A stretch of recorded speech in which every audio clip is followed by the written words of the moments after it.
Hello everyone, and welcome to the first of a series of videos about the new heroes that are coming into the Nexus. The first one is, of course, Genji, the highly mobile assassin from Overwatch. Some really cool things about Genji. He is basically the janitor of Heroes of the Storm. He's really good at chasing down kills. He has a lot of mobility, and that comes from his kit. First thing we're going to go over is his D, Cyber Agility. 10-second cooldown, jump to a target area. The important thing about this is that it can jump over terrain and acts as his primary backup mechanism in many ways to deal with his inability to escape if he messes up his E, which is a huge part of his kit. And moving on to his E, Swift Strike. It's a narrow inline skill shot. You can see the range is quite extensive, and it resets and refunds the mana if you secure a kill within 2 seconds. So see, I got the reset there. I went in, got the kill, came back out. If I hadn't secured the kill, D would have been my backup. I would have been here, I would have been shot at the towers, and I can just D and sort of start to run away. Q is his poke mechanic. He throws 3 shurikens. This is kind of what he's doing when he's not finishing people off. He's trying to get them low, so if he can finish them off, can do that poke. It has 3 charges. All 3 charges restore instantly on the cooldown, so it's really important that you want to keep this. We'll toggle cooldowns here. We'll throw, and we'll throw, and we'll throw, and just gonna count down 7, 6, 5, 4, 3, 2, 1, and you get all 3 charges back right there. So something you can do, like at the start of a fight, you can throw out 1 shuriken, charge, get right up in an enemy's face, throw out 2 charges, bam, bam, and then the cooldown will come up again, and you can throw out 3 more charges. You can kind of have 5 shuriken charges at the start of a fight if you line it up correctly. It's going to be difficult to do, but it is something that if you want to get really good at Genji, you're going to have to learn to do. The last thing is actually, I think, his coolest mechanic and his hardest to master, Deflect. This is a channeled version of Protect. You can see right there, it is channeled. And every time you take damage from Deflect, doesn't matter how much damage you take, it just matters per instance of damage. You throw out a kunai, which does not a lot of damage, 121, but it can end up being a lot of damage. So one thing you can do is you can abuse environments like this. Notice that I'm getting hit by the tower, and it's doing damage to Arthas. It does prioritize heroes. You want to be careful not to get stunned or silenced while your deflection is up. Really important. If you do get stunned or silenced, it's going to cancel it, and you're going to start immediately taking damage. So keeping track of point-and-click stuns, point-and-click polymorphs, going to be really good. Also going to be some of the best counters to Genji are those silences and stuns. And here's something you can start to do. Genji actually can be a really strong ganking hero in lane if you can force a hero all the way back to their towers. So you can see Arthas here, relatively low. We're going to wait till he starts to move back to his towers, and then we're gonna do our combo, right? So we're going to poke him. He's moving back. He's not going to get there. We're going to go in, right? And we're using our E, and we get the reset. We abuse the fact that the tower shots do a lot of damage.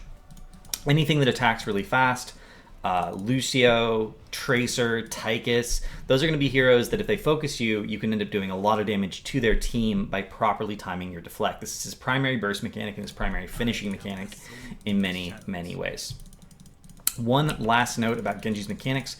He does attack, as you can see, hit the C button. He attacks once per second, but it's actually 4 different instances of damage. You can see he throws out 4 shurikens. So if you're stutter stepping with Genji, you only need to stutter step once per second, but you're still doing those 4 attacks, right? So you only just stand still for a minute. He can attack while moving the way Tracer and Lucio do, but he can be similar in the way he does that.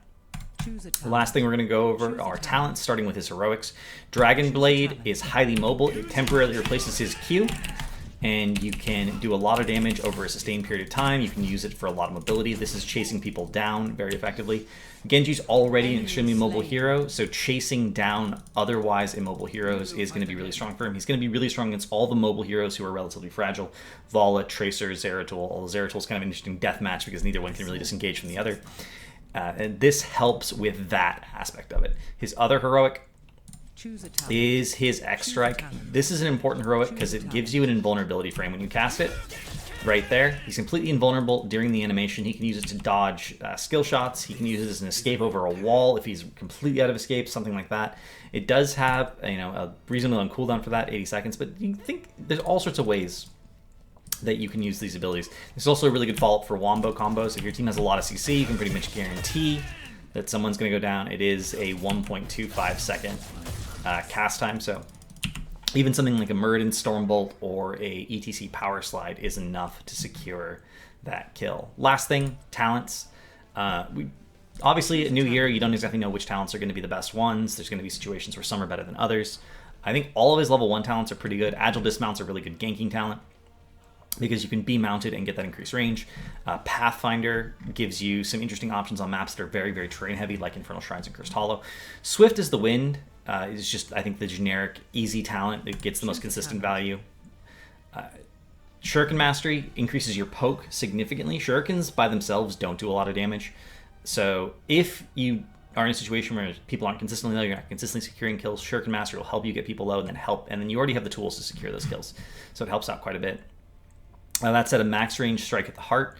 If you can get that, you can see it changes the targeting box on E here. If you can get this max range consistently, get the max range hit, get the kill, and then disengage, you're going to be in really good shape. That's going to help out a lot. So one of those two. Dragonclaw's okay, but it's a little bit difficult to use. All of his 7s are really good. This essentially gives you a 100% version of block with 3 charges. Spell armor, W reduction, which I think of as a good burst mechanic, and augmented guard are all really, really good talents, just situational depending on who you're up against, what the team comp looks like. Choose a talent. Shingen, Double Jump, and Flow Like Water are also all really good. I think Flow Like Water is the easiest one to use. It gives you the most safety net in terms of making mistakes. If you can consistently get up in someone's face, then Shingen is really good. But you can see it's really hard to hit. Even if you're standing right next to someone, it's a little bit difficult to hit with all 3 shurikens on the same target. It's only really effective against heroes who have very large hitboxes, like tanks. So if you're up against a double tank composition, you're really trying to shred them. Shingen's going to be good. Otherwise, Flow Like Water or Double Jump are both going to be very strong. Reflect, obviously, if you're getting a lot of value out of your W consistently, then Reflect is going to do even more in that regard. Steady Blade is okay, but I really do feel like Final Cut is the best talent here, giving you sort of a area nuke at the very end. And it has a little bit of a remainder, so you can line things up for that additional damage. All of his 20s are very good. Zancian, Sharpened Stars, Living Weapon, The Dragon Becomes Me. Dragon Becomes Me gives you essentially like a permanent uptime on your heroic as long as there's heroes around to kill, which is obviously just quite strong. Living Weapon gives you exploit up more frequently, and Sharpened Stars gives you that pierce mechanic. So it does hit all enemies, which if you took any of the other Shuriken talents, it's going to be very, very good. We're going to move on to some gameplay examples of exactly how to play Genji, and we will see you on Infernal Shrines. Here we are on Infernal Shrines. Michael Udall playing Genji. This was one of his very first Genji games. So he's experimenting, trying to learn the limits of the hero. Nice route here coming out from the Arthas. They're going to try and finish off the arc, and Michael Udall is going to do what we were talking about. Go behind, try and get the kill. Fails, tries to get the jump out, and ends up dying, unfortunately. You can see how close it was, though. If he'd actually positioned himself such that he got hit by all 4 towers instead of just 3, that actually would have been enough damage from the deflect to get out, use the E, and be fine. This is going to be one of the important parts of playing Genji. Here we have the first full team fight on Infernal Shrines. Michael Udall again. He did a lot of poking with his shurikens already. You can see a lot of people are very low. And he's just waiting, and here's waiting. He's going to use the jump over the wall to look for the Falstad. Use his protected. He wasn't getting focused, though, so that didn't actually give him any damage. And Falstad ends up living. Again, that timing is going to be critical. He does finish him off in the end, but he ends up paying with his life for it. If you can time that W correctly to make sure that you're taking damage when it's going down, you're going to have that burst to finish off those kills and get right back out. There's a narrow window of opportunity there with your E. Here we have the first heroic use of Michael Udall. You can see he's going in, trying to get the device. He activates it. He's chasing down that extremely mobile Falstad. And this is the benefit of this heroic. You can chase down these extremely mobile heroes. You can keep going in on them. You can even use it for his escape. If you cannot secure the kill, he does back up. Is forced to disengage by the towers. And just doesn't quite manage to secure the kill with his E there, but he is going to get the jump over the wall to safety. And this is the important thing about playing Genji. Just because you can secure those kills doesn't mean you should necessarily always try to. When you go in and don't secure the kills, use your escape tools to get back out. Don't die. You can come back in later once your cooldowns are available and look for the re-engage. You can see right there, he's going on the Diablo, does hit the E, but doesn't quite have enough, and ends up going down a little bit too cheeky.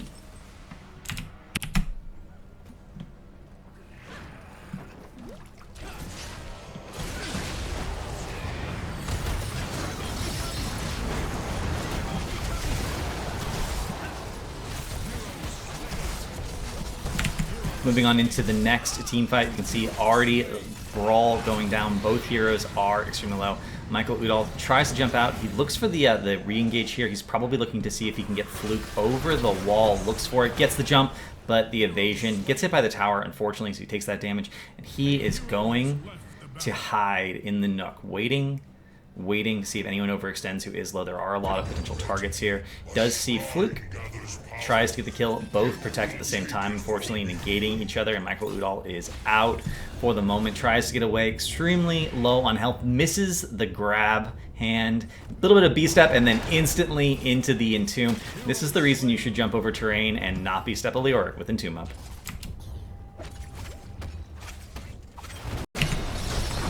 We have Michael Udall low on health, dives in, uses Protect, gets the triple kill essentially on his E there with the assist of Jaina from the Ring of Frost. Gives you an idea exactly how strong even a low health Genji is in these situations, that he can come in, secure multiple kills even at low health. He is the janitor of Heroes of the Storm. Until we get a Leoric skin that is the custodial Leoric skin in-game, Genji's cleanup is the closest thing we're gonna see to janitorial prowess. And here we see Michael Udall again low on health, but goes in, tries to secure the kills using his Protect, using his Heroic for the hypermobility, gets out E, comes back in, finishes the kill, and then just leaves using the ability. He actually kills the wall just for fun. Why not? And that is going to be the last gameplay example we have of Genji. Michael Udall, this is one of his very first games playing Genji. It gives you an idea of exactly how strong the hero can be at finishing off heroes, at those extremely mobile ganks, getting the map control, getting the map mobility. He's going to be really good on rotation-based maps. He's going to be very strong at ganking laners. You can see nice body block there. Eing out as the finisher. Doesn't even need the reset to make sure he's safe. That is one of the ways you can definitely use the E ability, especially in maps like Dragon Shire. You can almost jump over a wall, E away, but through a hero and get essentially a poke mechanic going on. Punisher on the core, that will be game. Michael Udall did a lot of work this game. You can see extremely high on the damage, 73k. And that will be our preview for Genji here on GFE. We'll see you in the Nexus.